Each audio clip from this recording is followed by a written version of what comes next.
Je suis né en 1976 et c'est cette année-là que la dernière distillerie de Dublin a fermé ses portes. Donc ma mère avait l'habitude de dire que j'avais été mis sur cette terre pour une raison, et peut-être que c'était pour sauver le savoir-faire de la production de whisky dans la ville de Dublin. Duga Club Expert vous présente les podcasts Culture Spi, une série originale qui donne la parole aux femmes et aux hommes derrière ces marques de spiritueux et révèle les secrets de leur élaboration. Aujourd'hui, nous avons rendez-vous à Dublin. Sous le vent irlandais, on est sur une île, passez la rivière Liffey, contournez le marbre blanc de Trinity College, descendez vers Christchurch et vous arriverez dans Newmarket, dans le quartier des Liberties. Là trône la distillerie indépendante des frères Jack et Stephen Tilling, la première à rouvrir à Dublin depuis 125 ans.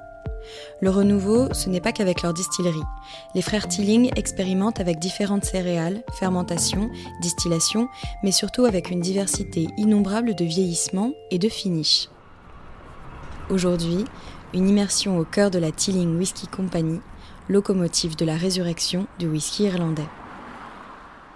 On ne peut pas dire le contraire, cette immense distillerie en plein milieu de Dublin, c'est impressionnant. C'est que Jack et Stephen ne partent pas de rien. La famille Tilling est dans le whisky depuis 1782, date à laquelle leur ancêtre Walter Tilling a fondé l'une des 37 distilleries de la ville. Ça n'a jamais vraiment quitté la famille, les pieds bien ancrés à Dublin, la tête à rêver de whisky. Jack Tilling. La famille Tilling et la marque Tilling ont évolué dans l'industrie du whisky depuis très longtemps.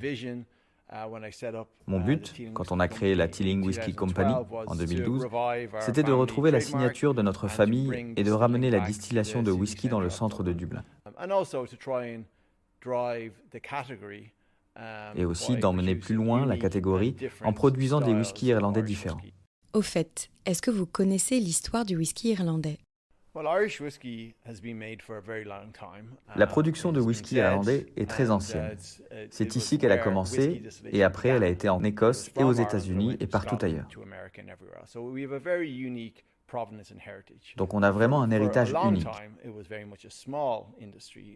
Pendant longtemps, c'était une toute petite production de la campagne, mais au XVIIIe et au XIXe siècle, c'est devenu une vraie industrie.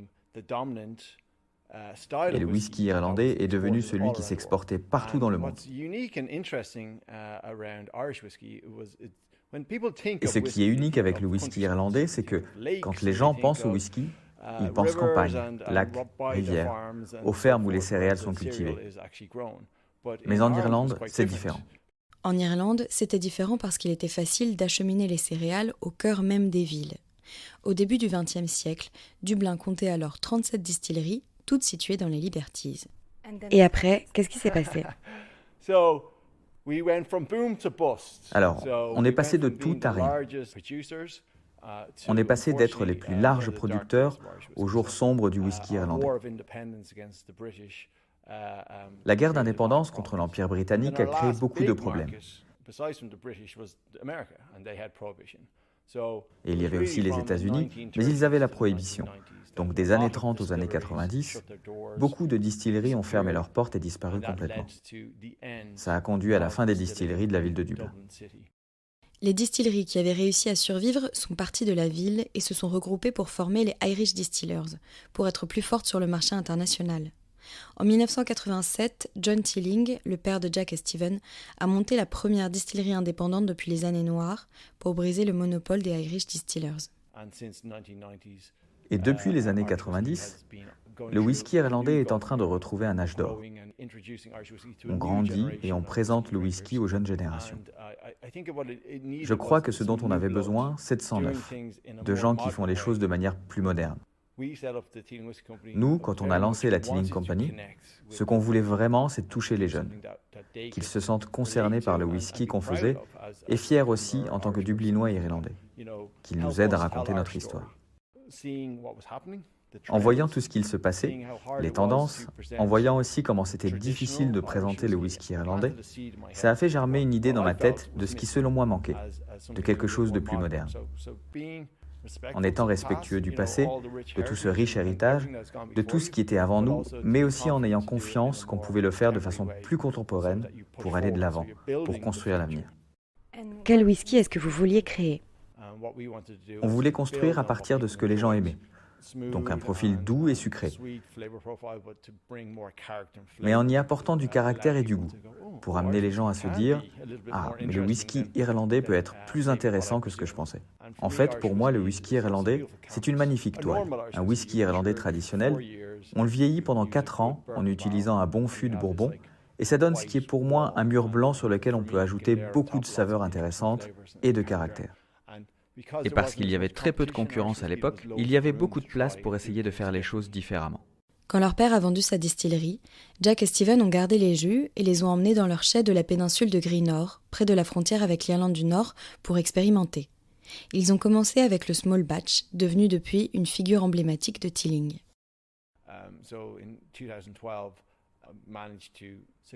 En 2012, j'ai réussi à garder des jus de la précédente distillerie dans laquelle on était investi. Et ce que je voulais, c'était lui donner l'effet Teeling, le rendre intéressant. Et on a innové avec beaucoup de choses différentes, avec des fûts de rhum qu'on a utilisés pour vieillir des whiskies single grain et des whiskies single malt. Et mon idée très simple, c'était de se dire, pourquoi on n'essaierait pas de faire des finishes sur des blends comme on le fait sur des single malt? Parce que c'est sûr que ça marche. Est-ce que si tu traites un blend avec respect, si tu le traites comme si c'était un single malt, que tu ne le filtres pas à froid, utilise des fûts de qualité, est-ce que tu ne créerais pas quelque chose d'intéressant? C'est donc comme ça qu'est né le small batch, un blend de maïs et d'orge vieilli séparément dans des fûts de bourbon, fini dans un fût de rhum du Nicaragua, différent de tout ce qui existait sur la scène irlandaise. En fait, c'est tout ce qu'on veut, différent pour les bonnes raisons. Et on nous disait, oui, il n'y a rien qui ait ce goût-là. Et moi je me disais, c'est assez pour moi. C'est comme ça qu'est né le small batch. J'adore créer de nouveaux whiskies. J'aime tout ce qui fait partie de ce voyage-là. Il y a tellement de choses à faire et je ne suis jamais à court d'idées. Ça, chez Teeling, c'est flagrant. Comme avec leur distillerie, où nous nous trouvons, ouverte en 2015. Ici, le bâtiment a été créé selon les ambitions de ses fondateurs pour produire un jus exceptionnel, mais aussi pour éduquer au whisky.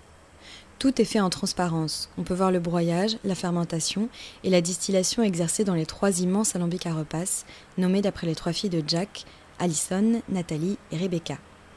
Chez Teeling, quand on expérimente sur le whisky, on innove sur chaque étape et en permanence. Ici, un tiers de la production annuelle est dédié à l'innovation, que ce soit sur les céréales, la fermentation, la distillation ou les différents types de vieillissement.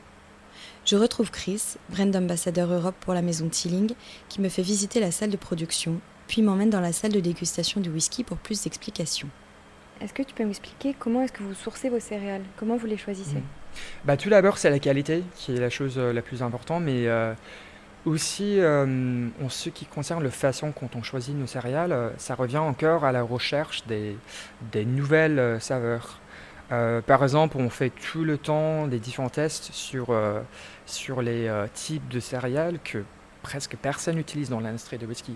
Donc, par exemple, Alex Chasko, notre maître de distillateur, notre maître de chai, lui, il était brasseur. Et Alex, il essaie d'innover sur les ingrédients que normalement on utilise dans la fabrication de bière. Par exemple, l'orge torréfiée, le malt ambré, le malt au chocolat. Je le dis à chaque fois, mais ça revient vraiment à la quête de nouveaux saveurs. Chez Teeling, on a fait 15 tests à peu près sur les différents types de levure, mais aussi la température. Mais c'est une étape très importante chez nous. En ce moment, on essaie d'utiliser différents genres de levure, comme la levure de bière, par exemple. Et ce qui est intéressant aussi, qu'on a vu récemment, c'est quand on utilise des ingrédients un peu non traditionnels, comme le malt au chocolat, ça porte aussi une influence sur la fermentation. Ça change des saveurs qu'on peut créer. Donc je pense qu'il y a un lien entre tous les différents parties de la fabrication. Et en ce moment, les 2 principaux styles qu'on fait dans la distillerie ici à Dublin, ce sont des single malt et aussi des single pot styles. Et ça, c'est un genre de whisky qui est typiquement irlandais, qui consiste normalement en un assemblage d'orge maltée, mais aussi d'orge non maltée, qui ajoute normalement au produit final des notes un peu plus épicées, comme l'anis étoilé ou gingembre, par exemple. Mais en même temps, il est plus fruité, puisqu'il est distillé normalement 3 fois. Donc il est vraiment quelque chose de tout à fait unique. Celui de Teeling, en fait, c'était le premier whisky qu'on a distillé chez nous en 2015. Donc il représente un peu le style traditionnel, mais en même temps, comme on utilise des fûts un peu particuliers, il est toujours un whisky moderne. Et vous faites aussi un single grain. Pourquoi est-ce que c'est intéressant ça pour vous ? Pour moi, ce qui est très important, c'est d'éliminer les stigmates sur le whisky à la base de maïs. Parce que normalement, je pense que les single grains sont considérés comme inférieurs par rapport au single malt. Mais chez Teeling, on veut montrer qu'on peut faire en fait un whisky qui est très complexe à la base de maïs, mais qui reste accessible en même temps. Donc celui de Teeling, il consiste de 95% du maïs et puis 5% d'orge matée. Mais il est vieilli pendant 6 ans, exclusivement dans les anciens fûts de Cabernet Sauvignon Californie. Donc au nez, ça sent hyper sucré, on sent un peu le côté toffee, caramel. Mais comme il est vieilli en fût de vin rouge, il y a des fruits rouges et aussi des tanins qui coupent un peu la sucrosité du maïs. Moi, j'aime bien de le boire pour l'apéro avant dîner avec un peu de fromage, avec un peu de saucisson, pourquoi pas. Mais c'est vraiment un de mes whiskies préférés de la gamme principale. Si Teeling veut remettre en valeur le single pot still et le single grain, la compagnie n'en oublie pas moins le single malt. Et moi j'adore la forme de la bouteille aussi, très jolie. En 2019, on a gagné le prix pour le meilleur single malt du monde. C'était avec notre 24 ans d'âge. En fait, c'était un 21 ans, un single malt qui est vieilli pendant 21 ans dans les fûts de Bourbon à l'époque. Et Alex, il avait une idée d'utiliser les anciens fûts de Sauternes pour une double maturation pendant 3 à 4 ans à peu près. Et ceci, il a consisté aussi de 10% d'orge tourbée. Donc il était un peu atypique pour un whisky irlandais à l'époque. Ceci c'était la première fois qu'une distillerie irlandaise a gagné ce prix. Vous, vos finishes, en fait c'est vraiment plus une double maturation. Vous faites un finish qui est très très long. Pourquoi est-ce que vous faites ça ? Est-ce que vous êtes un peu les seuls à faire ça comme ça ? Je pense que normalement, comme tu as dit, pour la plupart des producteurs en Irlande, des finishes pour le whisky irlandais durent entre 6 à 9 mois au maximum. Donc de faire des finishes entre guillemets pendant 2 ans ou 3 ans, ça va donner à nos whiskies une complexité, ça donne aussi une gourmandise qu'on ne trouve presque jamais dans les autres produits finis dans quoi que ce soit. Pour la plupart des marques, on appuie beaucoup sur le côté historique ou sur le côté terroir, et c'est quelque chose dont Teeling ne parle pas très souvent. On se concentre plutôt sur ce qui est dans la bouteille, sur l'innovation. Et c'est ça la chose la plus importante chez Teeling. On n'oublie jamais les autres marques qui nous ont déjà précédés, mais on préfère de regarder toujours vers le futur. Après la distillerie, les jus partent pour lécher à 100 km de là, sur la péninsule de Greenore, à la frontière avec l'Irlande du Nord. Il faut s'imaginer cet endroit, 3 gigantesques hangars près de la mer, ouverts sur la campagne irlandaise. À l'intérieur, environ 25 000 fûts empilés les uns sur les autres. Michael, le responsable des chais, arpente les allées, vérifie qu'il n'y a pas de fuite sur des fûts qui ont parfois plus de 50 ans et dirige les opérations pour les bouger en différentes piles. À l'entrepôt, tout change en permanence pour embouteiller certains fûts et faire de la place pour de nouveaux jus qui arrivent de la distillerie de Dublin.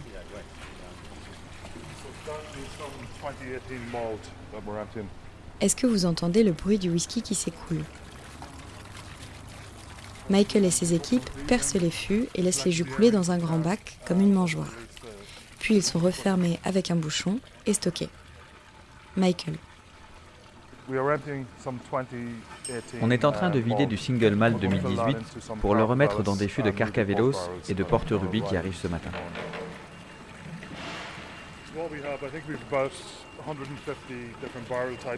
Ici, on a environ 150 types de fûts. On a des sherry Pedro Jiménez, des cognacs, des madères, des marsala.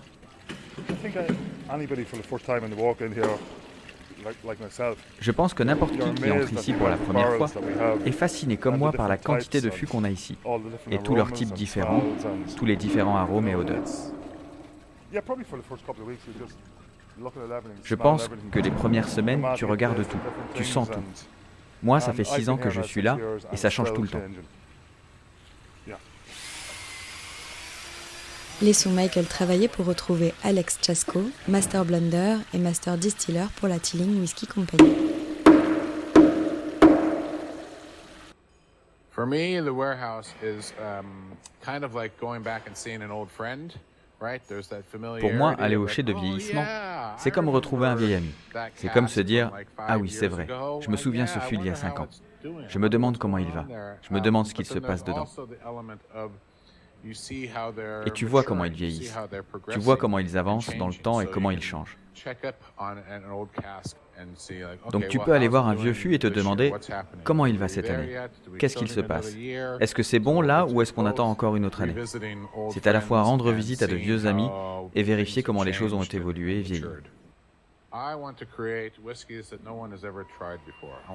Je veux créer des whiskies que personne n'a jamais essayés. Je veux créer de nouvelles saveurs, de nouveaux arômes pour le whisky irlandais qui vont bien au-delà de ce que les gens pensent à propos du whisky irlandais. C'est ça que je veux faire. Je veux agrandir l'horizon de ce que les gens pensent quand ils pensent au whisky irlandais. En fait, le whisky irlandais, c'est une belle toile vierge. C'est comme ça que je le décrirais. Il peut prendre des arômes, différents goûts, comme une toile prendrait des couleurs.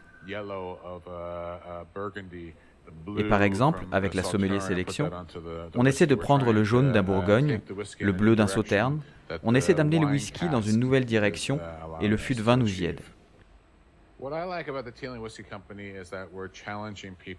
Ce que j'aime chez Teeling, c'est qu'on challenge les perceptions qu'ont les gens. On dit, oui, le whisky irlandais a une approche douce et légère, mais il peut aller dans tellement plus de directions que simplement ça. Il peut prendre des saveurs de rhum, de vin, de bière. Ce n'est pas qu'un whisky. Il peut y avoir une variété de whisky, une diversité de saveurs, et ça c'est très excitant pour moi en tant que créateur de whisky, mais aussi pour le consommateur de savoir qu'il peut trouver le whisky qui sera parfait pour lui, pour son palais et pour le profil aromatique qu'il aime.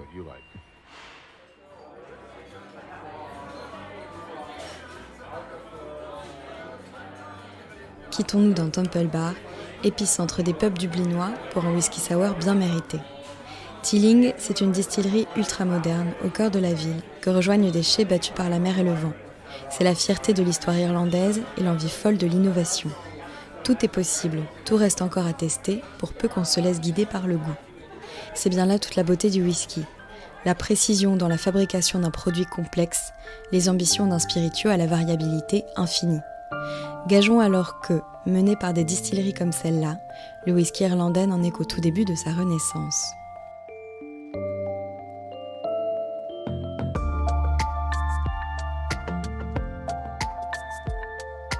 Ce reportage a été produit par la Maison du Gars, réalisé par le studio Encore.